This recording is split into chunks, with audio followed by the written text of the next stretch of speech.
What's up everybody, this is Cheesy Mr. Poof and I welcome you to yet another episode of Magic Monday. As we did last time, we're going to be playing some Magic Duels. And we did not finish Gideon Jura's story yet, so without a further ado, we will just jump right in. Akros is falling under attack as harpies mercilessly swarm the city's walls. Every able body is needed. You and the other prisoners are released. The city's last hope to beat back the monsters. Is that just it? Is just city's last hope? Okay. And for some reason, I am battling against a training drone. To block a single attacking creature. This is a good way to gang up on a larger threat. I know how blocking works. An attacking creature will deal all its damage to the creature that blocked it. You'll see trample. I know how trample works. But fine, sure. Humor me. To block an incoming attack, Oh God. to the attacking creature you want to block. Once you've selected, I apologize on behalf of Magic Duels that you have to see this.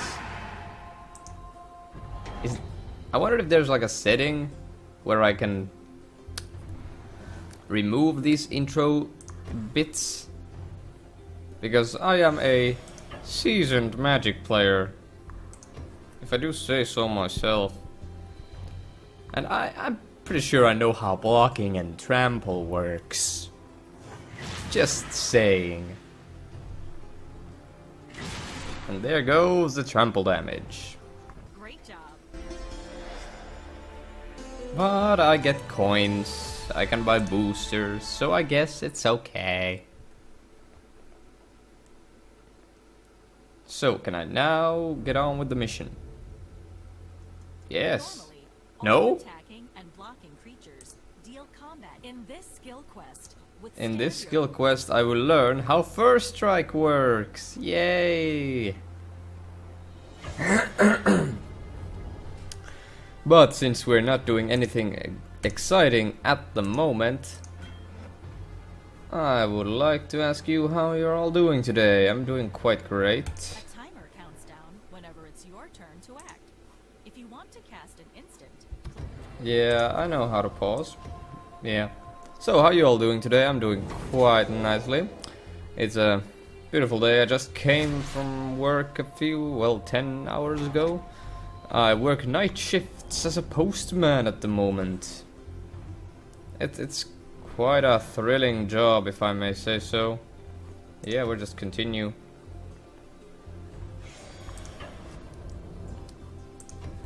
It's quite a job.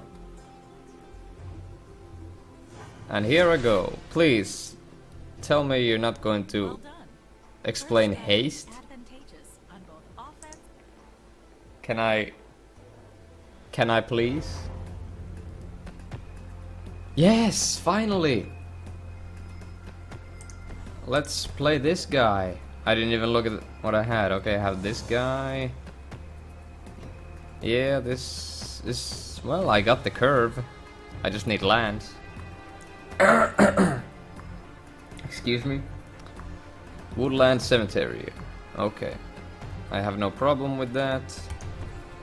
You can't cast anything, so I might as well main phase 1 this Swift Claw.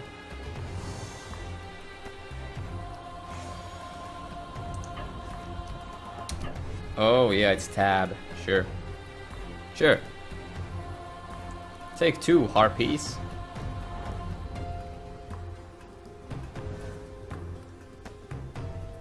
Let's see. 2 mana. Can you do something? Flesh Mad Steed. When another creature dies, tap Flesh Mad Steed. I never got this. Well, I guess a black bear needs some kind of a drawback. I guess. Well, it's gonna block the Swift Claw. He can't cast anything, so we're gonna just pop the Eagle of the Watch in there. And we're gonna swing with all. He's gonna block the Swift Claw. We're gonna get in for 2. We still have the Dominance. This is not very interactive at the moment. I mean, it doesn't give me much. It doesn't give me many options. Okay, Gloom Widow. We're not gonna go swinging in with either one of these. Actually, we're gonna swing in. The Elite Vanguard can just go swinging because this can only block flyers. It was Vigilance, not First Strike. Damn. Well, we don't need to play the Glorious Charge yet, so we're just gonna tab, swing. No, not that. Sure, that's how we swing. The Harpies take 2, and I'm gonna put out the Great Heart. Now we have some more board dominance. Next turn I can pop Glorious Charge if I want, but I'm probably gonna save it for Sky Spear Cavalry. Forsaken Drifters, 4/2, when it dies, put the top 4 cards of your library into your graveyard. Okay, so this is the black-green graveyard deck. I wonder if... okay, no swinging. So, I think we're just gonna cast Sky Spear Cavalry here.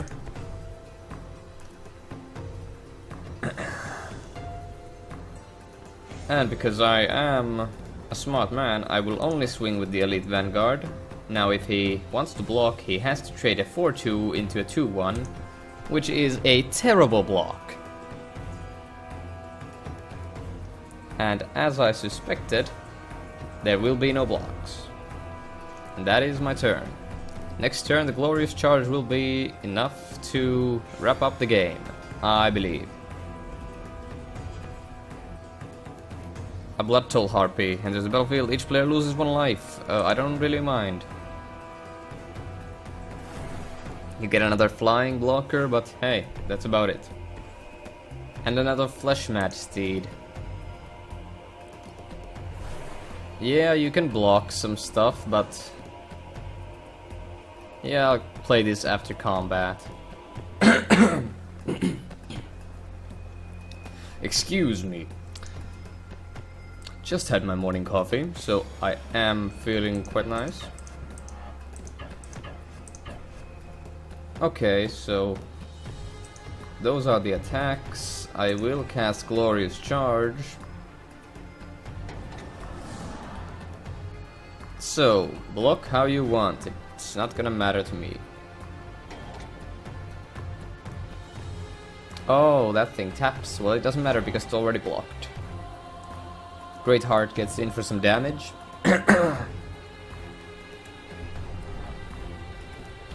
And then we cast Traveling Philosopher. And that's my turn. Now if he doesn't summon any flyers... okay, he can get back a flyer, but he can't cast it, right? Yeah, he can't cast any flyers. We are going to be getting in for 4. If we have a pump spell, we could basically just kill the Harpy.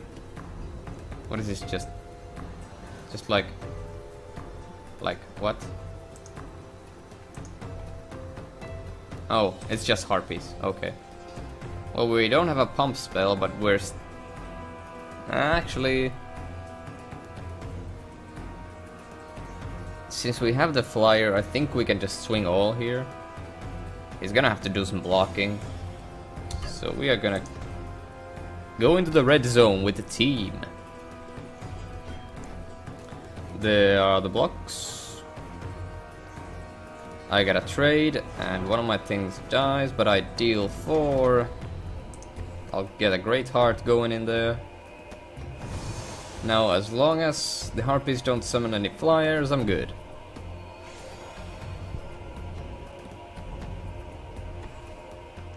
Flesh Match Steed is not a flyer, so I'm good.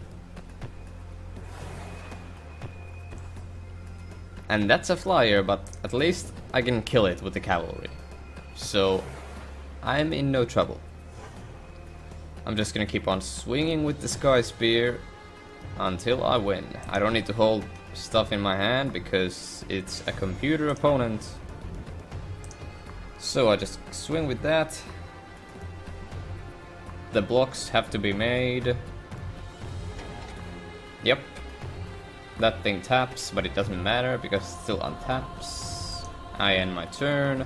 If you don't summon a flyer, you will die. 2-mana flyer. Do you have it? Or reach? Nope. I win. We win the game, ladies and gentlemen.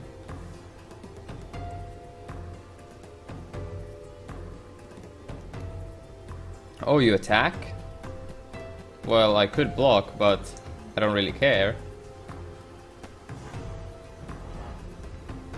I might have lost an achievement from there, but I don't know. Huh? Now let's just finish the opponent with the Sky Spear Cavalry. 2-4 trading with a 4-2 is actually okay, but hey. We won. Gideon beat the Harpies. And gain some gold while at it. Well, how about that? Let's continue and see the story unfold. With your martial talents and magical skills, you manage to fend off the onslaught of voracious Harpies. However, you hear calls for help from the main gate. Before the Harpies can regroup, you make your way along the walls towards the cries.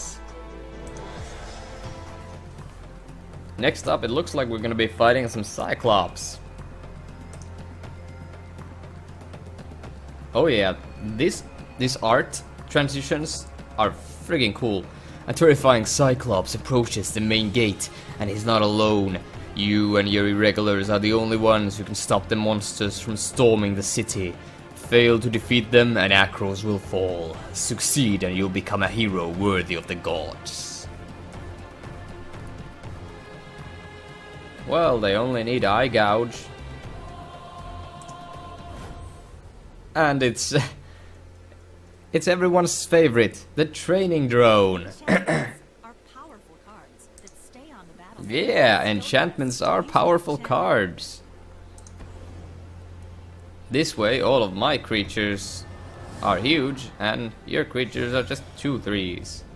I swing them all. And that's the training session, am I right? What?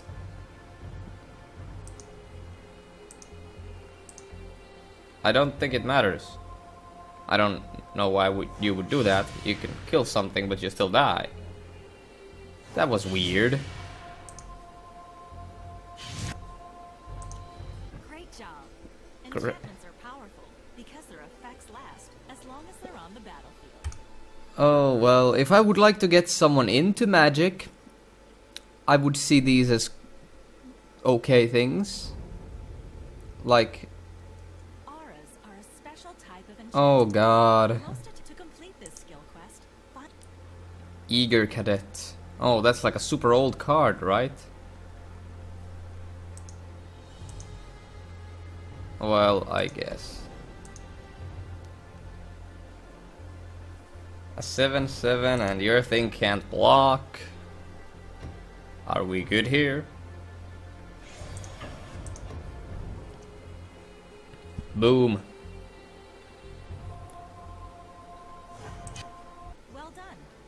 So yeah, if I would like to get one of my friends into Magic, Magic Duels is free, and it really holds your hand through the frigging basics of Magic.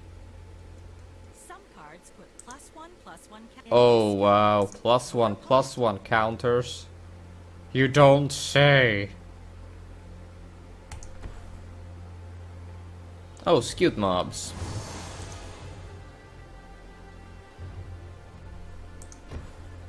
I don't even. Confirm the attack.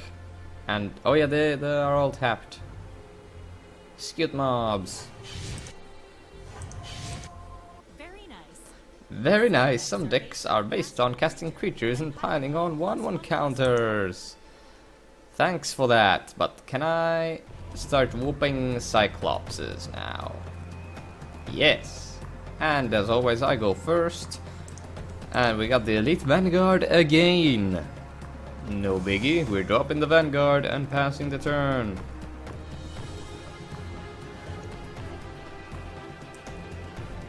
Not your turn, you can't play this card. Well, sorry, I was just going to zoom in.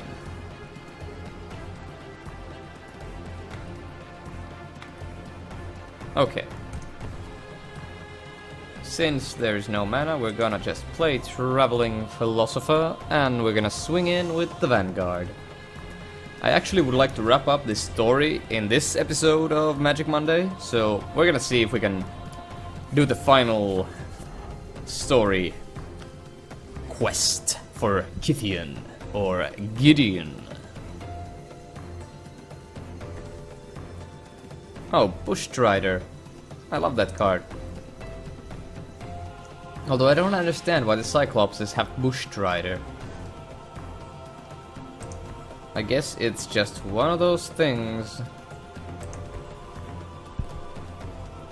This must seem pretty boorish, because I'm always getting the same cards with this deck.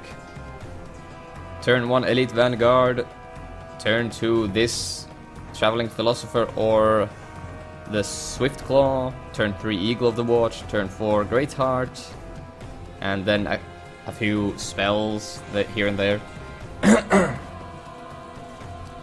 That is Bush Strider swinging in for 3. We skip blocks because we don't care. That is a Bloodrock Cyclops. A 3 mana 3/3 with attacks each turn if able. Okay, I don't have a problem with that. I'm actually quite fine. Now we can trick him out of his money right here. We can play Honor of the Pure and swing in with all. And if he blocks the Philosophers, I'll cast Glorious Charge.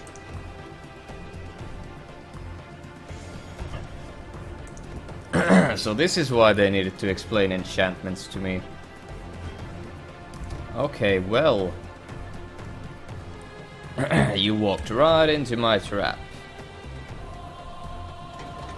Your Cyclops will die, but my Cadet, I mean Vanguard, will die. No biggie. No biggie, we still have the Honor of the Pure. We're in a good spot. Great Heart is at the moment a 2/4, but with the enchantments it's a 3/5. Cyclops of the One-Eyed Pass always makes me think of Attack on Titan for some reason.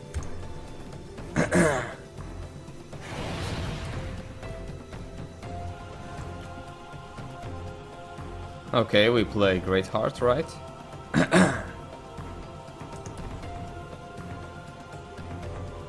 Yep, this is what we do. Swing in with these. Let's see if you block. A 5/2 trading with a 3/3. Not that good of a trade. It seems I am on the beatdown. I'm beating him down. So, Cyclops. Rampant growth. I am okay with that. Get more land. See if I care. And more land. Yep, sure. Get your lands. Get your lands here. Get your lands. Then we're gonna play Swift Claw. A 4/2. Confirm the attacks. Put the Cyclopses down to 1.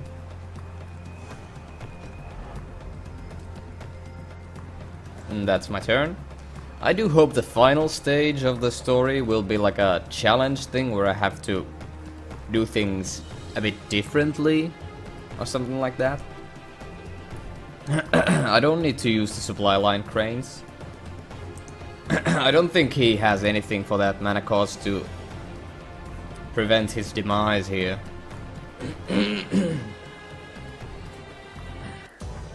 And the Cyclopses have been defeated. Good job, Gideon. And thanks for the gold.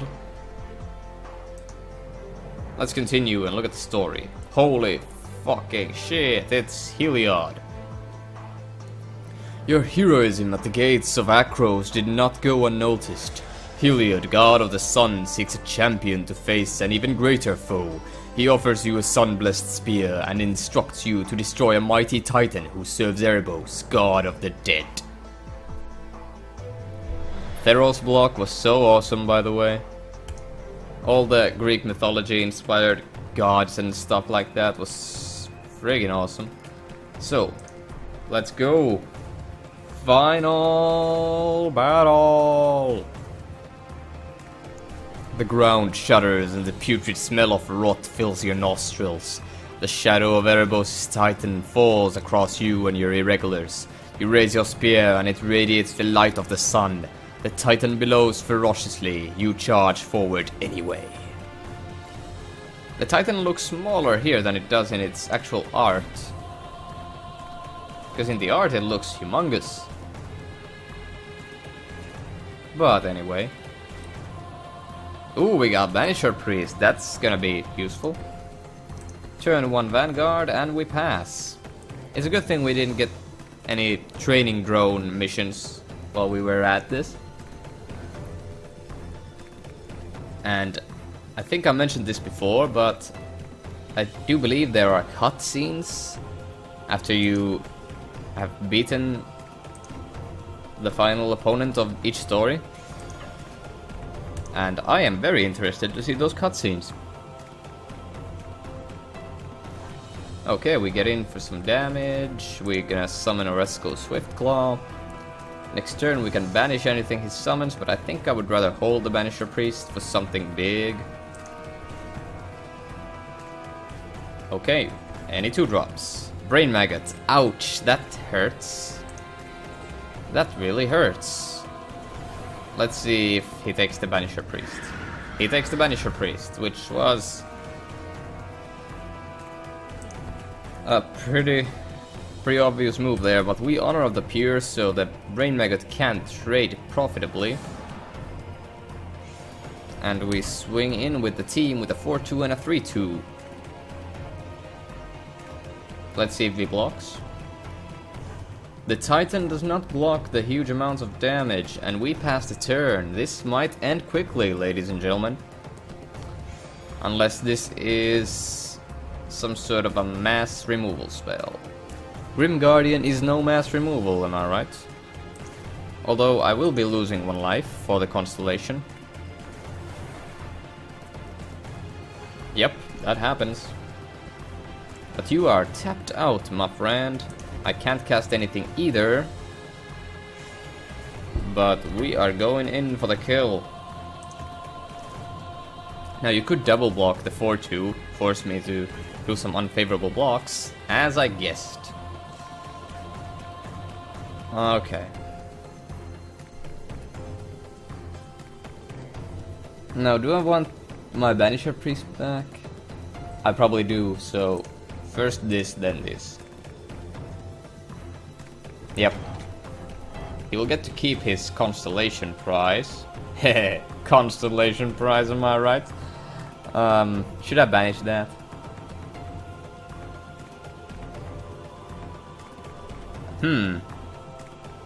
This puts pressure on the board and I get to banish one of his things. I'll just do it. How many is a 3-3? It's okay. Next turn we can drop some of these. Is this going to be Erebos' Titan turn? Oh no, it's Quag Sickness. -4/-4 on the Banisher Priest, am I right? Okay, you get your Grim Guardian back, and the trigger happens, which is weird. Okay, we get another Swiftclaw. We can't really swing now, because we would just trade into that. Actually, it's a 1-4, so we don't. But then again, we don't deal any damage, so we just skip.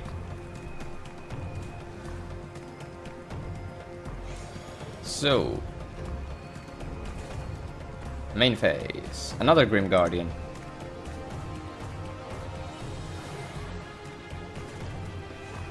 That is 2 constellation triggers. We're gonna drop the Sky Spear Cavalry. Yep. And then we're gonna supply line cranes. Okay, so we're gonna swing in with the Swift Claw. He's gonna double block. But we're gonna kill at least 1 Grim Guardian here, so it's okay.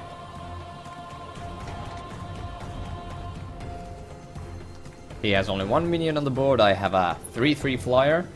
And I can supply line cranes the flyer next turn if he doesn't kill it right now. Okay, he probably has a removal spell.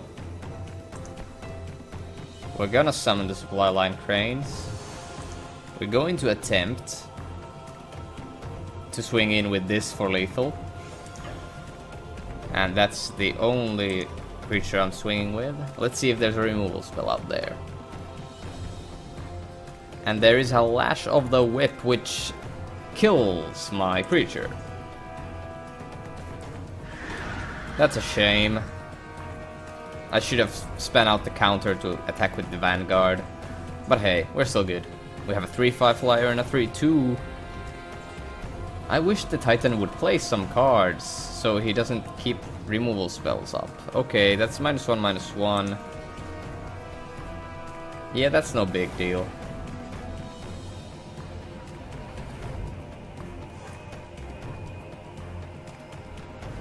Yep. Okay. We're gonna play Eagle of the Watch.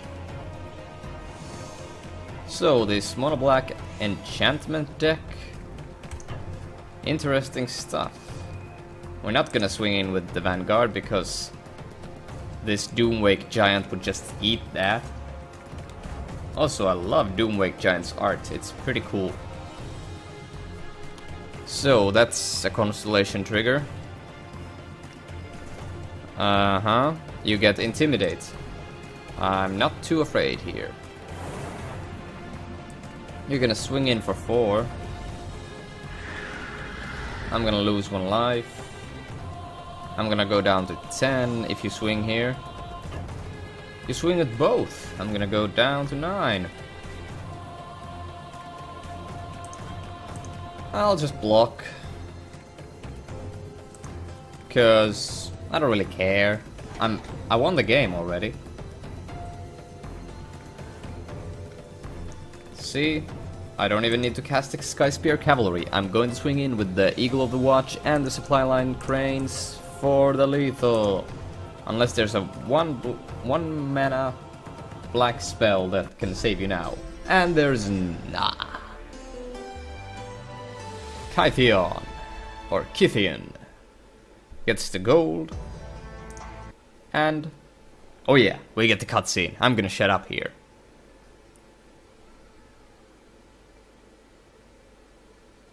The audio is really low. Holy shit, that's Erebos. Holy shit, Kithian thinks he can kill Erebos. But you cannot. Get whipped, son. And he just sparks. And all your friends is dead. Oh yeah, now he sparks. Couldn't take it anymore, so I had to spark. And now, welcome to Bant. We ride lions here. Okay, the animation quality is not great, but it's not bad either. We have angels. And dudes who ride lions. Also, that angel looked like Elspeth a little bit, which is weird. And back to the volume, actually. Ordeal of Heliod completed Gideon's campaign. And we get 3 Magic Origins boosters for completing this story. That's pretty awesome. Can we crack those boosters right about now? Oh, yeah, there's still story. Grief-stricken over the death of your comrades, your planeswalker spark ignites, sending you to Bant. You discover a realm of chivalry and you are inspired to walk the path to knighthood. You take the name Gideon Jura and you seek redemption. So, let's open some boosters, am I right?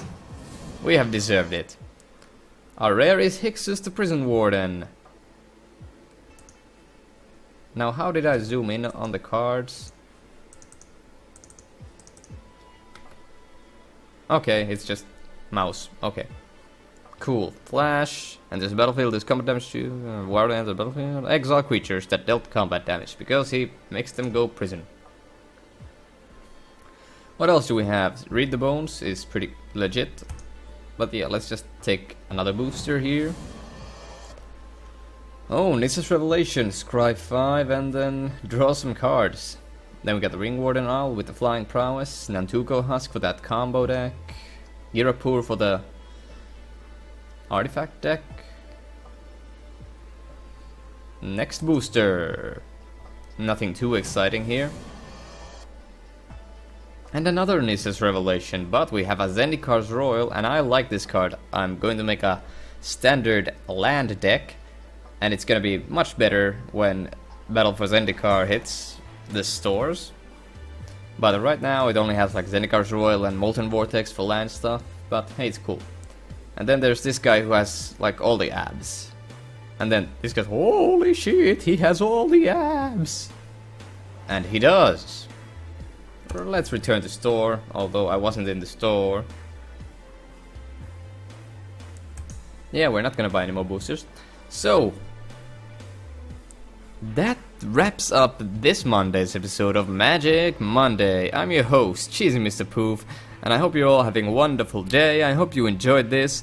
The cutscene was like 0 audio because I've put the audio a bit low so my voice and the audio of the game don't compete for dominance. But if you want to see that cutscene again with actual voices, you can just probably type it in YouTube and find it like Gideon's ending friggin' cinematic. Something like that. But yeah, this has been fun. I'm Cheesy Mr. Poof, and I hope to see you next time on another Magic Monday, when I will probably be doing something not Magic Duels, because I like to switch it up on this thing, and I hope you all have a wonderful day, and subscribe to the channel, like the video, share it with your friends, and I'll see you next time.